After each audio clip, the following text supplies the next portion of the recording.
سلامونه او نیکې هیلې دوستانو، هیلهمند یم چې جوړ او روغ به یاست. لکه څنګه چې په مخکینی ویډیو کې ما تاسو ته د مقناطیس د تاریخ او همدارنګه د مقناطیسي ساحې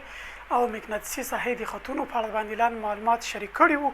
چې په دې ویډیو کې غواړم تاسو ته د برېښنا د شدت د جریان په اساس باندې چې په یو هدې کې جریان ولري، نو دغه جریان په مرسته باندې یا دغه جریان په واسطه باندې چې ده د هدې پر شاوخوا باندې یو مقناطیسي ساحه رامنځته کېږي، چې په همدې اړه باندې غواړم له تاسو سره لنډ معلومات شریک کړم چې د نن ورځې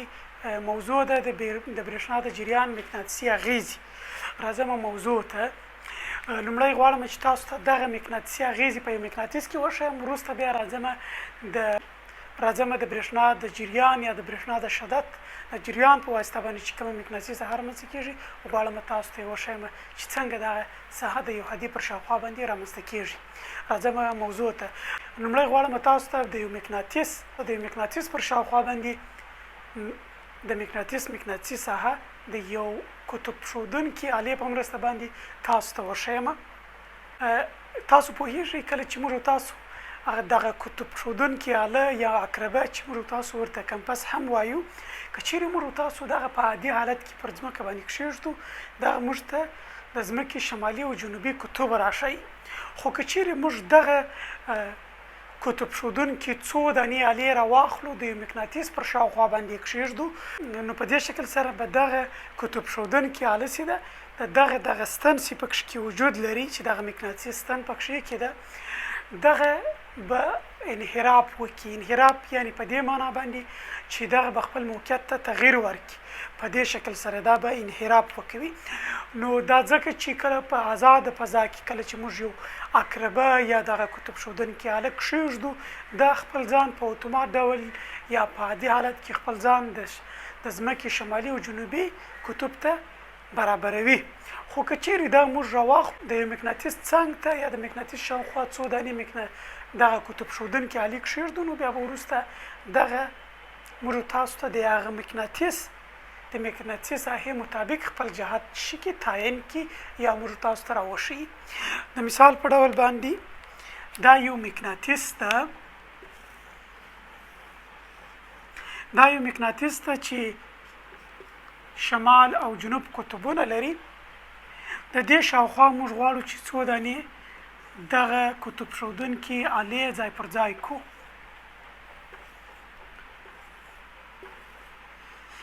په دې شکل سره ما درته ویلي وو چې دغه قطب ښودونکي آله چې په دې شکل باندې شکل لري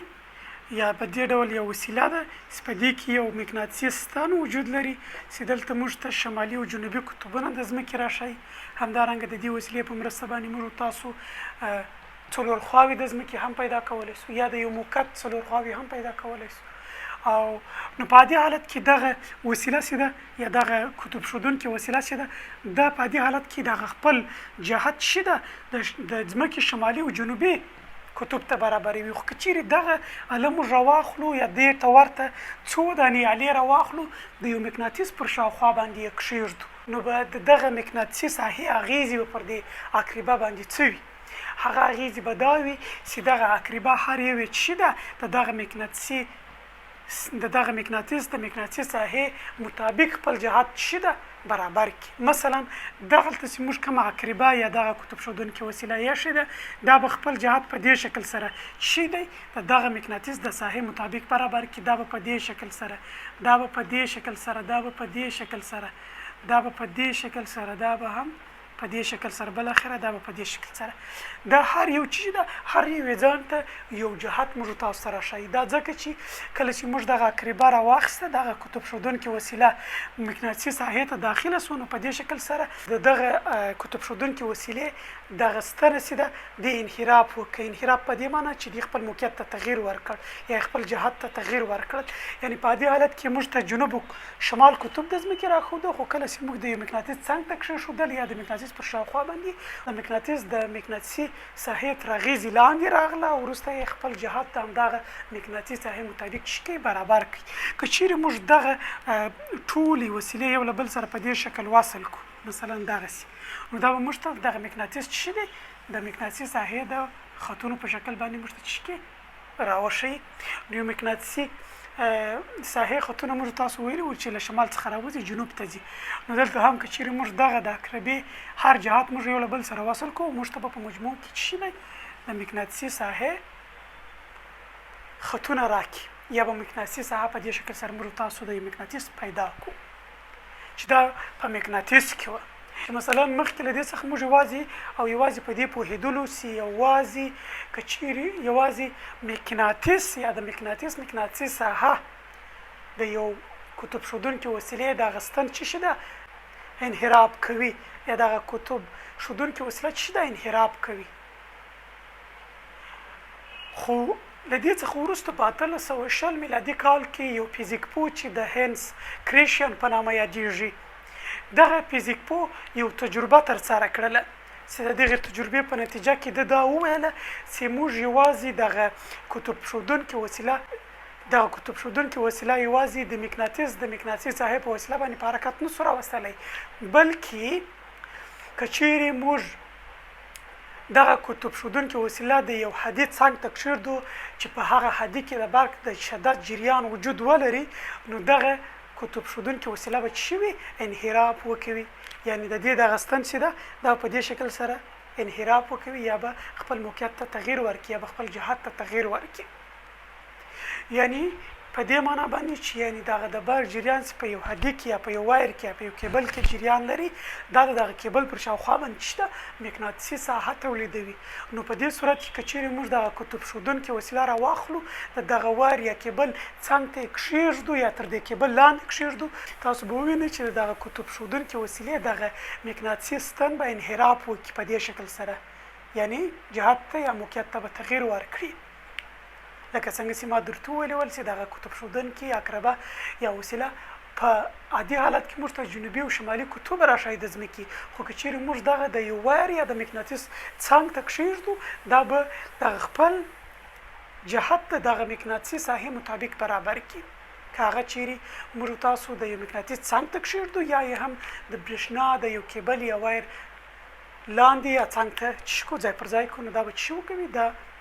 دغه ستن به څه دی انحراف وکړي. یعنی دا تجربه په دې شکل سره ترسره کړه. غواړم چې تاسو ته یې په دلته په یو سرکیوټ کې تاسو ته وښیم. مثلا دې حالیم دغسې یو سرکیوټ، مثلا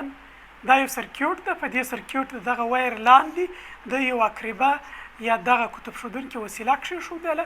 دغه وایر یې راواخیست، دلته یو سویچ درلودی د دې سرکیوټ، وروسته یې دغه له یو بیټرۍ سره وصل کړ. له بیټرۍ څخه دې خواته موږ لوډ درلوده، یو ريزسټر مو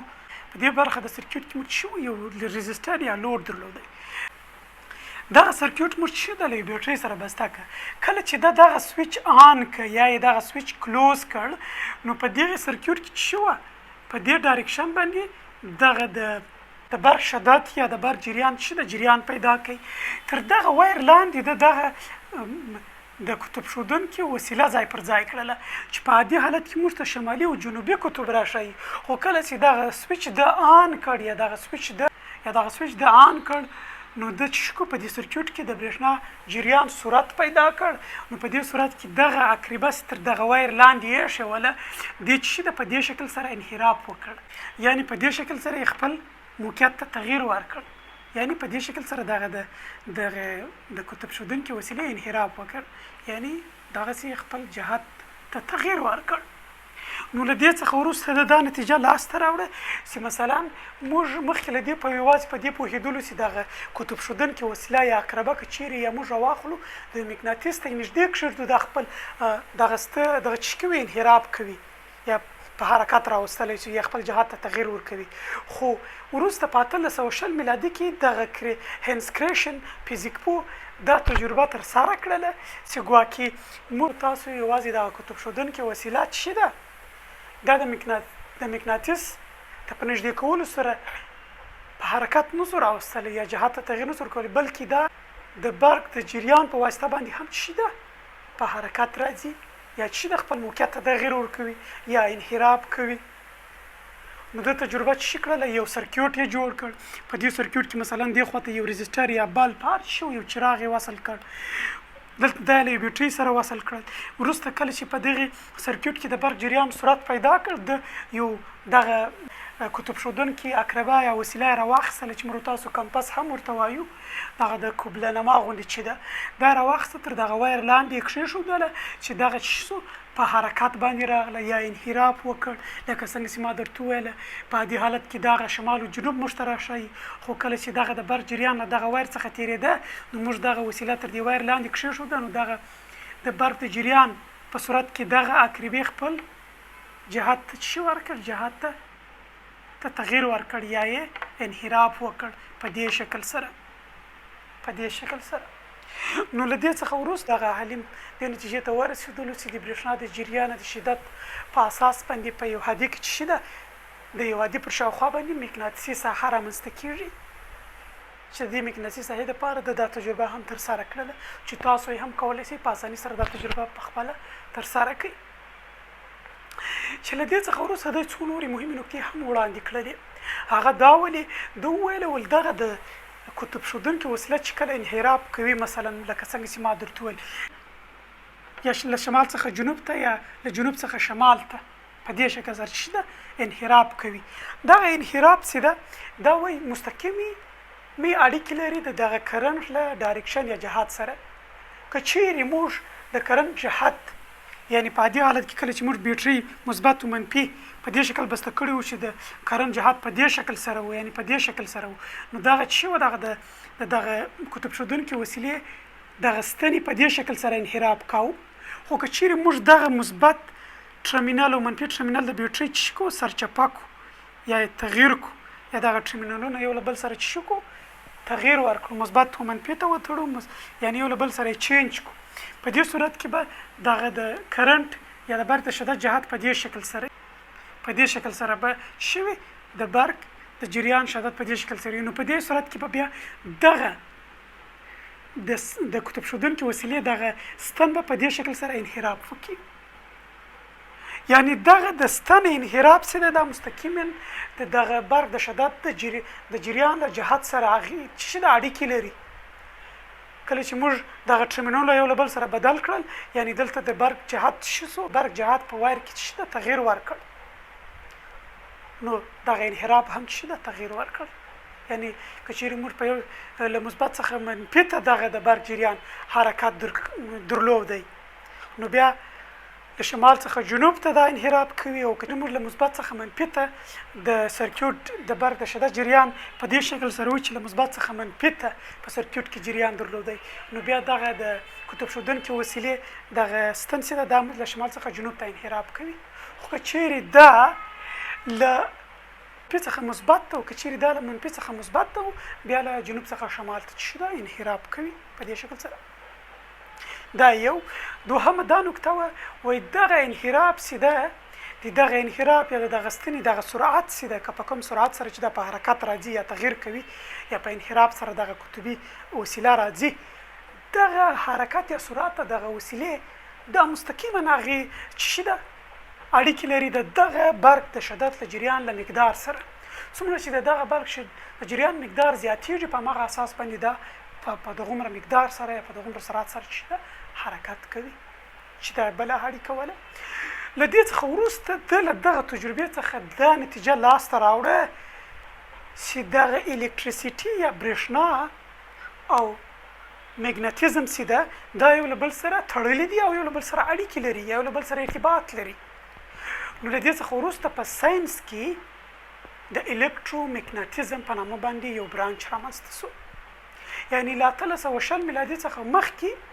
الکتریسیټي یا برېښنا ځان ته یو بخش شو، مګناټیزم یو ځان ته بخش شو. خو د دغه ساینسپوه یا فزیکپوه د تجربې څخه وروسته چې کله د دغه تجربه کې دا لاسته راوړه چې دا یو له بل سره اړیکې لري، موږ کولی شو د برېښنا په مرسته باندې هم مقناطیسي ساحه رامنځته کړو او د مقناطیس په مرسته باندې هم مقناطیسي ساحه رامنځته کولی شو چې دا برېښنا او مقناطیس یو له بل سره اړیکې لري. نو په دې صورت کې چې شو په ساینس کې یو نوی برانچ رامنځته شو یا یو ډپارټمنټ یا یو برانچ رامنځته شو چې دغه برانچ د چی په نامه یاد شو، د الکترومګناټیزم په نامه یاد شو. نو له دې سره په مجموع کې موږ ویلی شو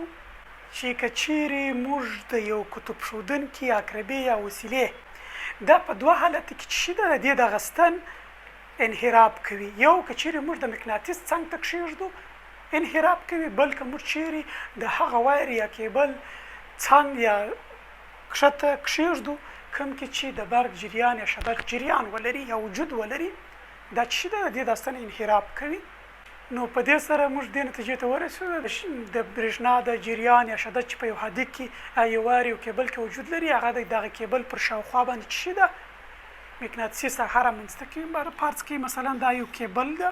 د دغه کیبل پر شاوخوا باندې دغسې یو مقناطیسي ساحه رامنځته کېږي. کله چې په دغه